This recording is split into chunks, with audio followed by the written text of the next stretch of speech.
Oh, we're gonna go briefing. Never mind.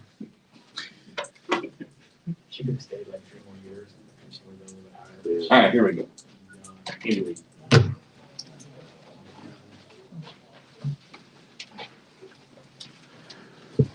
All right. So this is what we've got as far as injuries. Really, Fenton's the only injury we had. He strained his knee a little bit, and so he won't practice today. And then non-injury related are Hardman and Hill. And so we'll expect them back here relatively quick. Look forward to the challenge of playing Denver. I know they're a heck of a football team, and obviously their head coach has done a nice job with the offense and the defense, and they've got some new players in there. They're playing really good football. So we'll start our week here and make sure that we detail our work and get ready for obviously a tremendous challenge. So with that, time's yours. Andy, when you did the sort of self-study or however you would describe it last week, I'm curious, when you look at Patrick's interceptions, there's obviously a number of them have been deflected. What do you see in those as a common denominator other than maybe the receiver not throwing it in? I mean, is Patrick own some of that? Yeah, listen, he owns everything. You know, that's how he's wired. However, there's a lot of things that go into it, and we're playing a team that has the lead over the last bit of tip balls. Their number 96 is tremendous at that.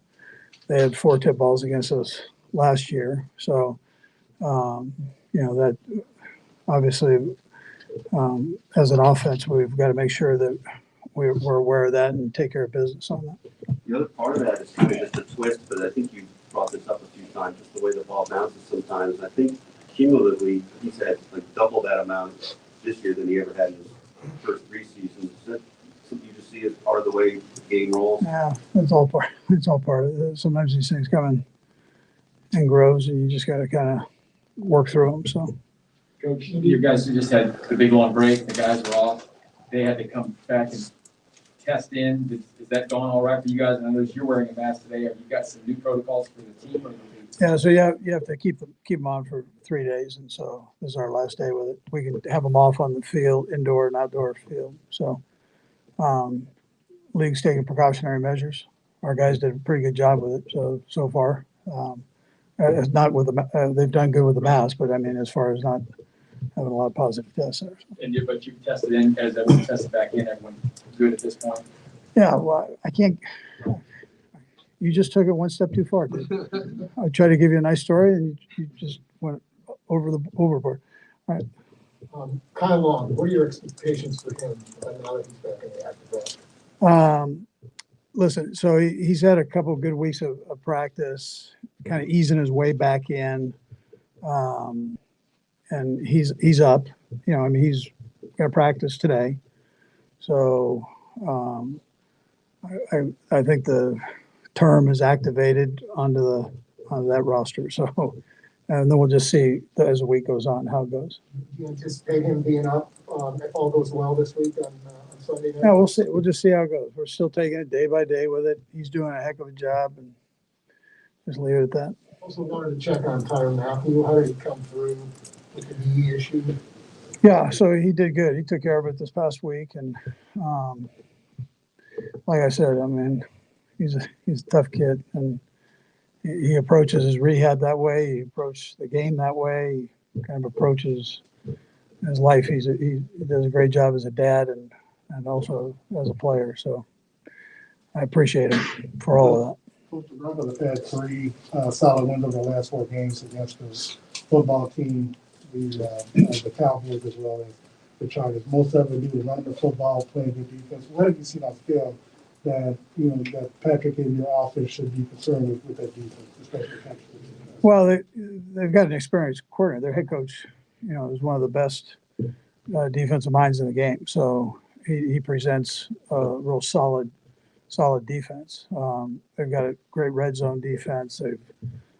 Their pass defense is right up there with the top pass defenses. And so That's what it presents. He's not, he's got enough blitz packages in there where you can bring in the max, 0 blitzes, but at the same time, he picks and chooses kind of when he does that, and picks and chooses when he brings an extra guy. And he works to keep you off balance that way. Coach, along those same lines of Adam's question, right now the roster is at 52. What are your expectations for like Mike Remmers or even Joshua Campbell as their window to return from injured reserves is slowly creeping up? Yeah, so right now it's just Kyle Long that's been worked in there. So the other guys, they're not at that point right now. Colin Saunders, because he was inactive and then all. Yeah, good point. Yeah, so Colin hurt his knee, and it was kind of a weird deal. I'm not sure I can even tell you when it happened, but he had a small piece of cartilage that had flipped up in there, and it was bugging him. So we took care of it. Our doctors took care of it. Coach, how's their offense different with a new quarterback this year? Yeah, so Teddy does a nice job in there. Not that Locke didn't, but I mean Teddy's the one going right now. So and he's very smart. He's active. He can move. If he gets into trouble with a rush, and throws an accurate ball on the move. So and then he gets the ball out fast. And he manages the whole thing very well. He's experienced. He's a good football player. Andy, when you look at your defense, especially this last month or so, could you sense that was coming based on elements you were seeing over the first couple of months? I guess what's been surprising is just how sudden it is. Yeah, so there's a fine line, fine margin between winning and losing in this thing, and then playing well and not playing well. There's so much competition. So you just have to kind of keep at it, and there might be just a couple small little things that work for you, and it changes things around. So, and like I'm saying about the head coach of Denver, Spags is one of those guys. He's one of the top defensive coordinators, and so he's patient with it, but still pushing his way through those things, and he trusts the guys to do it, and they trust him. So, some of the guys tweaked a couple little things. Spags tweaked a couple little things. His coaches, did the same thing, and they're playing good football. So, the thing you have to do with that is you've got another side of the ball playing you. They're pretty good coaches, so you got to make sure you stay on top of your game and keep practicing it. And that goes for both sides of the ball and special teams. So if you let up and you don't stay ahead of the challenge there, then you can be back into, you can have some issues.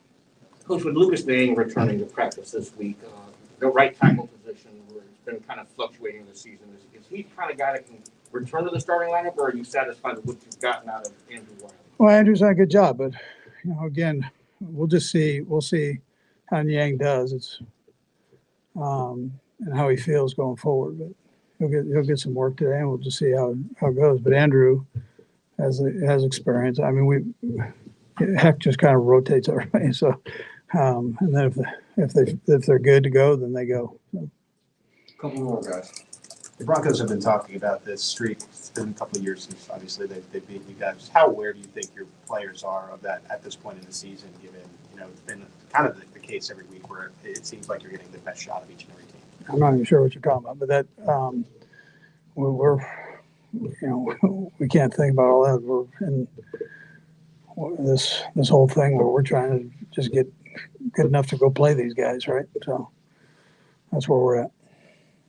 Andy, Patrick, after the last game, mentioned that during the bye week, he spent a lot of time on third down stuff.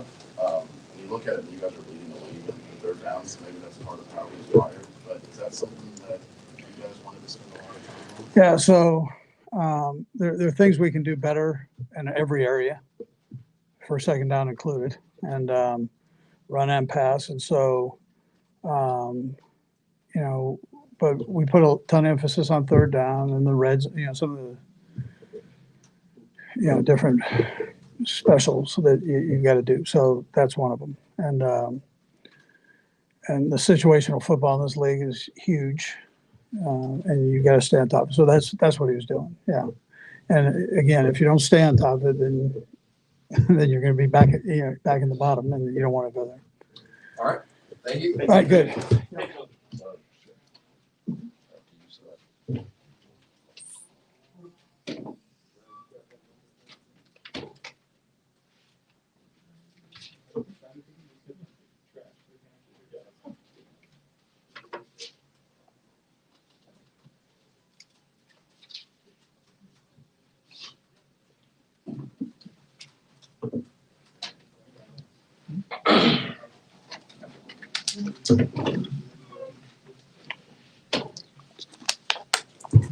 All right, guys, go ahead, fire away. Patrick, you look at the Broncos on film, is there a lot they're doing different defensively than what they've done the last couple of years? I mean, obviously, there's little things here and there they do a little differently, but I mean, they've been a good defense for a long time, especially with Coach Fangio there. I mean, if you look around the league, I mean, a lot of defenses have adopted or hit the style of defense he runs because he does it so well. So he's definitely has a great defense. They have great players, and it'll be a great challenge for us. Do any specific study of the interceptions during the bye week, like what you might see as common denominators? Not necessarily. I mean, I've seen them all. I mean, there's some where I'm pressing the issue a little bit more. Some are just bad luck. So I'll try to do whatever I can to try to limit those as much as possible because we know turnovers are such a big deal in this league. A number have gone off of people, but on those, do you assume? Do you think there's a possibility that you could have done something different on those too? Yeah, I mean, if you look back at the one with Travis, the Cowboys game, if I put the ball in front of him, he probably catches, breaks a tackle, and gets extra yards. But I threw it kind of on his back hip, and it got tipped up and intercepted. So I mean, just because it hits them doesn't necessarily mean it's in the right spot for them to make the catch. So I got to make sure that I'm putting it in that right spot every time. If you obviously when you face the Cowboys, you faced off against that rookie Michael Parsons. When you see him on tape, on film with Patrick Surtain, that Lord, he's probably going to line up against Tyreek Sunday that will, Yeah, I mean, first off, I mean, he's physically. I mean, he has all the talent you could possibly want. I mean, he's tall, he's fast, he's big, he's physical. And then you could tell his dad was a player. I mean, you could tell those guys that they're smart, they understand the game. Even for a rookie, he has like a veteran mindset. And he understands what they're trying to do as a defense. So someone you definitely have to know where he's at every single play, and he's just getting better and better each and every week. Patrick, 11 straight wins against the Broncos dating back to 2015. How aware are you guys in that locker room of that streak? And then how much does that play psychologically as you go into this game? Yeah, I mean, other than when you play this week and people talk about it, we're not really paying attention to it. I mean, we understand it's a whole brand new football team on both sides of the ball. It's a division opponent. It's always a big game against the Broncos, and we know it's gonna be a great challenge for us. And I mean, they won a couple games against us too, so we know it's a big rivalry, and we need to go out there and play our best football. During the bye week, the staff kind of dives into the film, a deep dive. What can you share that maybe Kafka and the enemy shared with you that you could improve kind of this final stretch here?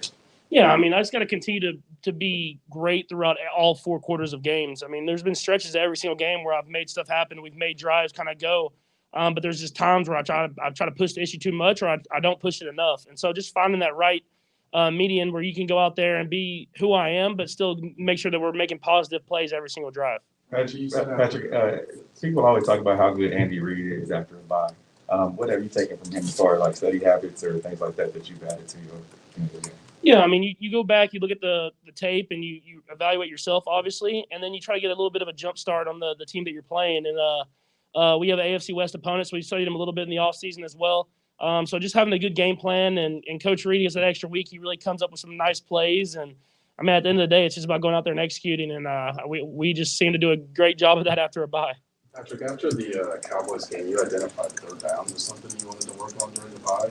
I'm wondering, you guys lead the league in third downs. I'm wondering why you identified that and how that process went this last week. Yeah, I mean, you want to.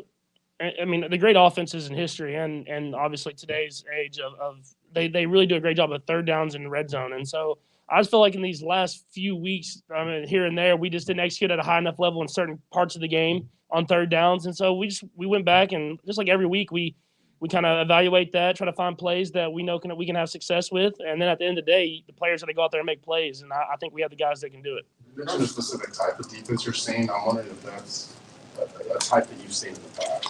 Yeah, it is, and I think it's just we just got to continue to execute. I got to just like to throw to Kelsey. I mean, we get guys open. I have to make sure I throw it and put it in the right spot, especially against man coverage where they can make the catches and we can move the chains. And so, I mean, we do a great job of it of really breaking it down. It's just about really executing when it comes down to it, especially at this time of the year. I'm sure you're aware how the guys on defense over the last few weeks have said how much health and everybody playing together as a unit has made an impact on that side of the ball. This might be the first chance where you guys get just about everybody back healthy on offense. Just what do you think that could do for that side of the ball as you guys move towards the stretch run of the season? Yeah, I mean, I think guys have done a great job of stepping up in their roles. But as you continue to get more and more guys back, you just continue to have that extra little edge. You get to continue to have that mindset of we're going to go out there and be who we are. I think that as well as knowing that we got to go now. I mean, you're in a tight division in the AFC West. You're playing a lot of division opponents coming up. But it starts this week with the Denver Broncos. I mean, you just have to have that mindset of we need to be our best if we want to go out there and win the AFC West. Patrick, you certainly demonstrated a social consciousness, and I'm curious if you followed the story of Kevin Strickland very much, and if so, if you have any thoughts about his release last week. Yeah, I mean, I've seen the story a little bit. Obviously, it's terrible that he was in jail for that long, being an innocent man. But I'm glad that he's out now, and hopefully that his release can be a kind of a thing that doesn't let people get in that same situation that he was in and lose a big part of their life, pretty much. Patrick, this is a very random question, but working on a story about fans that travel. For you, when you're in Vegas, for example, when there's Chiefs fans everywhere, what does that do for you guys? Yeah, no, it's super exciting. I mean, when you have that fan base with you, and then you go out there and you can kind of feel that energy from them supporting you. And then you, just like in Vegas, that when we started winning the game, you can start hearing them creep louder and louder. I mean, it really is a cool feeling, and not every fan base has it. So I'm glad I'm in Chiefs Kingdom and we're traveling everywhere we play. Another off the field thing, just how was your first bye week as a dad and getting to spend Thanksgiving with your daughter? Yeah, it was awesome. I think you probably saw the tweet when I was talking about being a dad. It's cool. And I mean, just when you're in season, you get to see her, but she's asleep a lot. When you get home, you're getting home late and stuff like that. But when you're there for that bye week and you're sitting around with her all day and you're just playing and seeing how much she's grown, she's crawling now, so she's moving around everywhere. It's really cool just to watch because she changes every single day, and I mean that was super important to me, and to be able to see her moving around, it was cool. Thanks, Patrick. Thank you.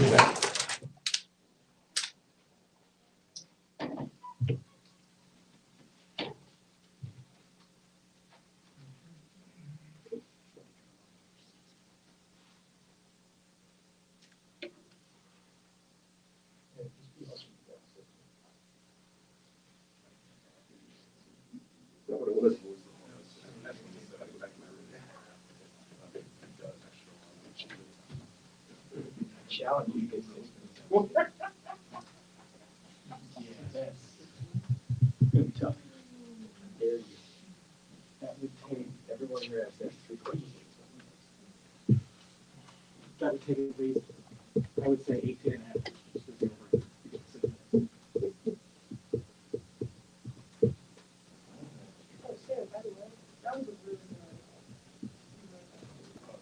Yes, and No, you just brought it up. I'm not nice to Sam very much, so. there's a good reason for that. Yeah. You didn't need to specify which article, that's the only good article. I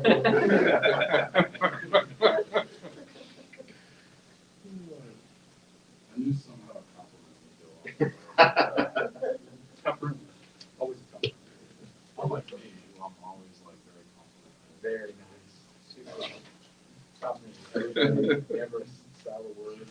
Just cussing the Chiefs. One side, the other. Certainly never a sarcastic word. 6 minutes, isn't it nice of them to give us 6 minutes? A full 6 minutes. All right, guys. How are we doing? Go ahead, fire away. This is your first chance to see the Denver Broncos. This is a team's got an 11-game winning streak. How much have you heard about the streak, and how much have you guys talked about in the locker room? Yeah, I mean, pretty much coming in this week, preparation's still the same. We know we have a good team in front of us that we have to play, and, a divisional rival. We just have to play to the best of our potential, listen to our coaches and execute. Trey, some of the guys expressed some surprise that you got a personal foul a couple of weeks ago because you're not a guy that says a lot. Can you shed some light on what happened there? Yeah, you know, it's just me losing my cool a little bit. You know, I have to do a better job at this level, especially being a professional, keeping my cool, because at the end of the day, that penalty hurt my team. And, you know, just going back to that, you know, I just have to do a better job of keeping my cool, understand the situation, you know, keep playing. Did that help you find the line, whatever you can say, whatever the magic word was, you know where that line is now? Yeah. It is my line. I'm not saying anything anymore. No more talking at all. Did Patrick actually tell you should say it under your breath? No, sir. No, it's just, you know, just keep it cool in that situation. Pat was being a great leader. Just, you know, it hurt the team. It's something that can't happen anymore, and just keep going. When you're a rookie like this, if you get into, if this is a long-standing NFL rivalry, right? Mm-hmm. You didn't grow up around here, you don't take the Broncos, whatever, you might have friends that play there. How long does it take for you to get that part of this? I know you try to keep it one game at a time and all that, but does it feel a little bit different knowing that this is a rivalry that you're kind of stepping into and now you have to understand what it's about? Yeah, you know, if it's important to the organization, you know, from a traditional standpoint, you know, it's a big-time game. For me, I try to take every game as a big-time game. In terms of my preparation, nothing really changes, but you know, obviously it's a rivalry game, and you'll know it after snap one. So, you know, we're really excited about it, and you know, like I said, preparation remains the same every week. Go ahead, William. You're up, counting preseason, you played 14 games now, which is longer than your college season. You still got a ways to go. How are you holding up? Do you feel like this is the first time going through this? How do you feel like you're holding up physically and mentally with this grind? Yeah, I feel like I'm doing well. Obviously, the bye week was a nice time to be around family and just sort of refresh a little bit. Physically, you know, I'm feeling great. Like you said, this is a grind. You know, this season compared to college, we'd be done now. So it's just a new step, a new challenge. You know, I'm eager to face it, and you know, I'm feeling great. I wonder from your position, playing guard, just what impresses you most about what Joe Tooney has done to not really miss any time, considering his hand injury, and just how much you may have taken from him, even though he plays on the left side of the line. Yeah, Joe's the ultimate pro, man.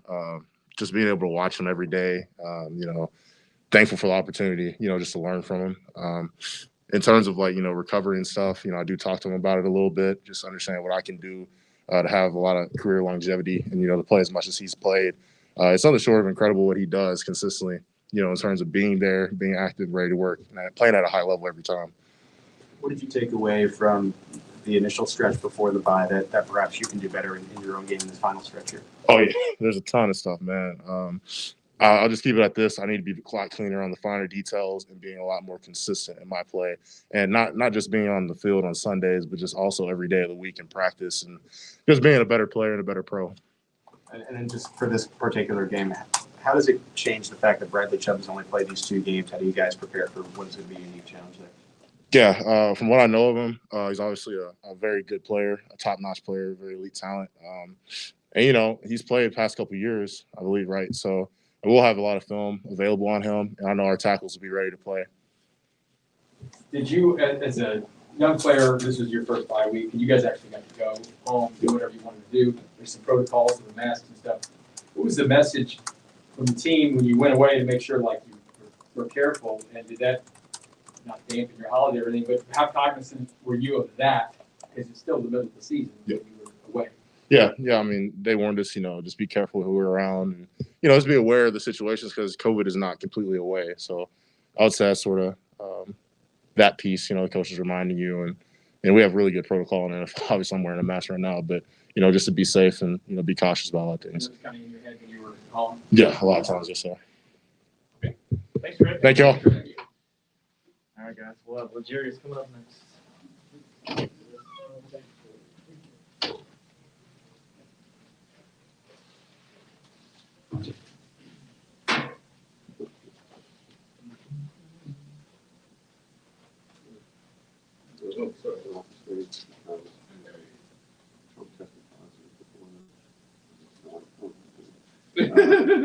Tested positive before the debate.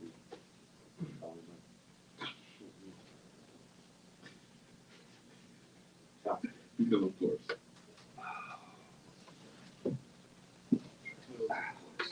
Yeah, so you're good. I'm good. Yeah. Right. No, I can't like, you know.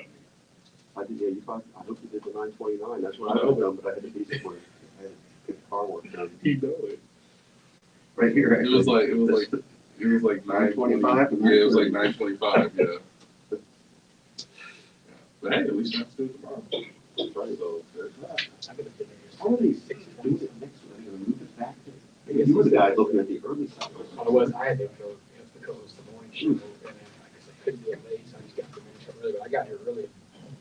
I would have been like 6:20. It's weird out there in the dark. Everybody around, even if there's players' cars here. Oh, that is weird, yeah. Coaches are all here, though. They got. I see it. Well, sitting around here.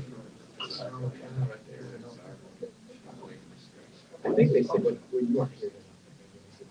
That's why it wasn't like a waste of time. Oh, is that okay? So, and Then, well, now we we got got your your three Thursday Thursday game. There'll be a test. But hey, They said they Still think better. it's only 2 months, like, from all these 7 days. Okay. You know, there's- But then it's weird, because the next game, they'll either do it the Wednesday, the week later? Yeah, they'll be like before this. That morning, Yeah. which gives you. But they're- Sit there and play. Yeah. But they'll be traveling that Wednesday, right? That's the Chargers game.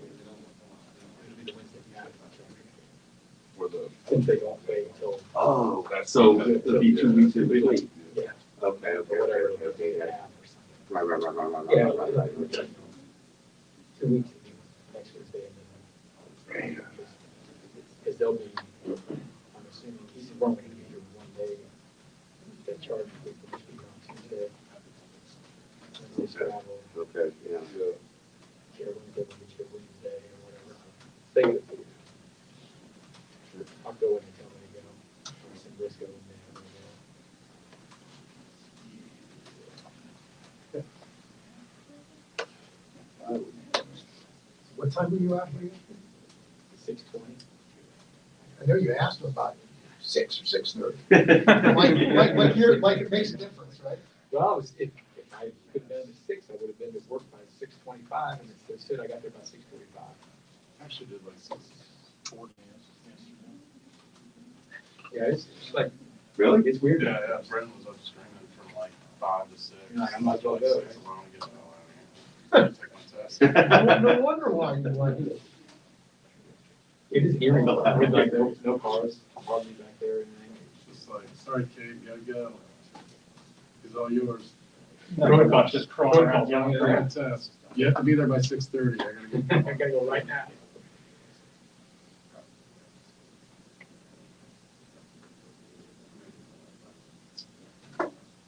Normally wouldn't care, but St. John was on vacation, so I had to go early. You had to do the show yesterday, plus do that? Well, Nate was doing the show, I just co-hosted, I didn't get up at 6:45, so. Steve was out, they're back now, it's like vacation time, everyone's gone. Holidays are here, Jake's gone for 16 days now. Really? He's gonna go to Hawaii, but I can't go to Hawaii, so he's just gonna sit around here for 16 days. Why isn't that going to Hawaii? Well, he couldn't go, because then it was like flying out there, it all got messed up. He had a ticket that got unbooked, and then his wife or his girlfriend, it was just how travel goes today, you know, can't get it done. So. Someone's gotta be there to do work. Since when? It feels so. Someone's still gotta be there, they turn the microphone on, someone better be there.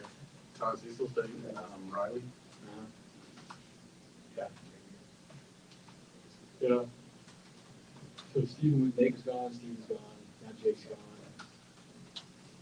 When do you get out here? That's when the place really goes, it falls apart, right? I'm taking a day here or there. So who produces it? It's pretty boilerplate for them. I mean, you know, there's a lot of them are regular guests. And then they'll just, well, Drake is in there pushing buttons, but he's not calling guests or anything. He just comes in there and does what he's supposed to do.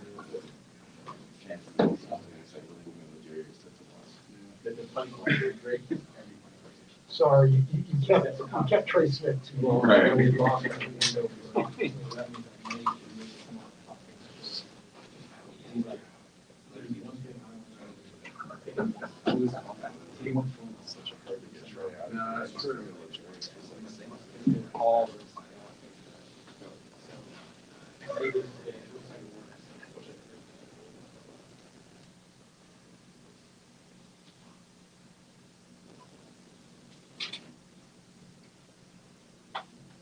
not very good year either because the values and the seniors and the games, videos, they went on, some of the cheaters.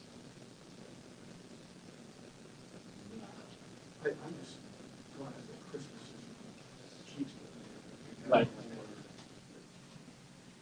at least they're home, right? So the 26th, Home though, he's not yeah, traveling. yeah.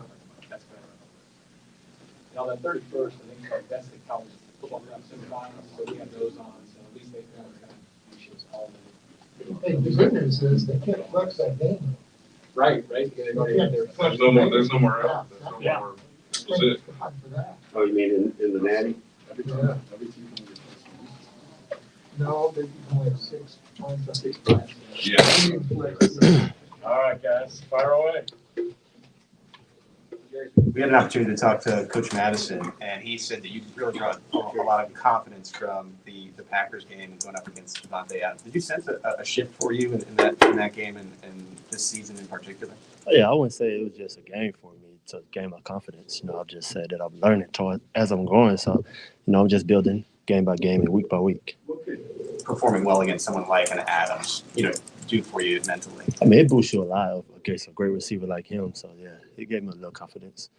Legarius, as much as you can you share with us your film study habits, how you sort of developed that over these last 2 years, and what you sort of take most from watching? I'm still learning as I, grow in this scheme, in this defense. And, we're basically on Mondays, it's my off days.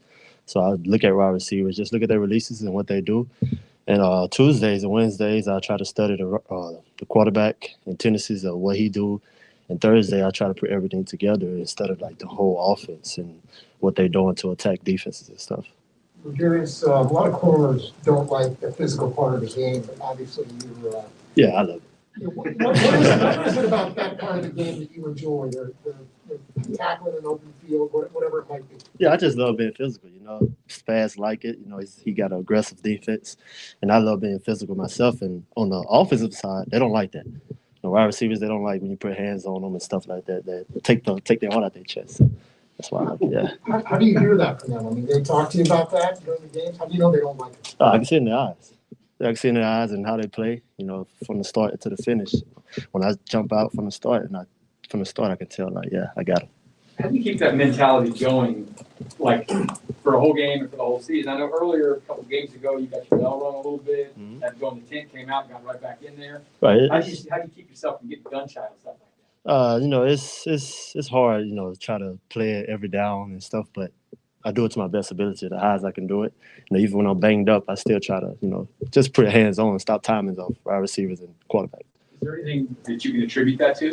Coaching, upbringing, whatever? Oh, yeah, Coach Spaz, I salute him from when I first came in, and he seen that I like to put hands on guys. And he hammered in my ear telling me to put hands on and messed up the timing. We're at the point of the year where there's a lot of we're now at Pro Bowl voting season. Right. Obviously, there are a lot of household names out there, and then when we think of Kansas City, maybe your name isn't out there as much as others. Right. But when you look at your body of work this year, are you having a Pro Bowl season? I haven't looked at my stats or anything. Just playing ball. Doing something that I love. It's not something that my goals. I'm trying to unify the team and my defense, and be the best that we can be. Pro Bowl right now, that's gonna come, and I'm not worried about that right now. How much better do you guys feel collectively as a group the way you played the last couple of weeks against offenses? People were saying earlier when you're playing well, you were playing against a bad quarterback or a bad offense. We can't say that about the Cowboys. The thing is, we've been to what we was capable of. We just had to place it together and put it all together as a unit, as one. And then we play as one. Nobody can stop us. Could you sense the frustration that wasn't coming together for the first 2 months, and could you also sense that it would eventually? Yeah. We was frustrated. We just trying to figure out what we need to do and put the puzzle pieces together. How have you seen Rashad Benson grow year to year? Oh man, Rashad, he's a game guy. Rashad, just come out do his job and it shows. You mentioned how Spags likes to be aggressive. You guys are one of the teams that blitz at a high level. Just what does blitzing do for you guys, and why do you think you guys are so successful when it comes to blitzing? Guys up front and, executing their job, and the blitzes, putting pressure on the quarterback. Quarterbacks don't like that at all. You talked about your physicality, but your open field tackling has been really impressive this year too. How much pride do you take in that when you're the difference between a stop and a big game? I love it, man. Just me and him, I'll be like, I got to make this play. And I'm not going to, not make the play. Myself, I have to make this play. That's what I put in my head. You mentioned Spags encouraging that, but I'm curious just about that time you spent at safety in college. Did some of that kind of, lead into that physicality and play when you do play corner? Yeah, I can say it played a part. I had to change my game a lot when I was moved to safety. Had to get in the box and stuff. So, yeah, I can say it changed me a lot, yeah. Plays a big part. Okay, thanks, Legere. Thank you.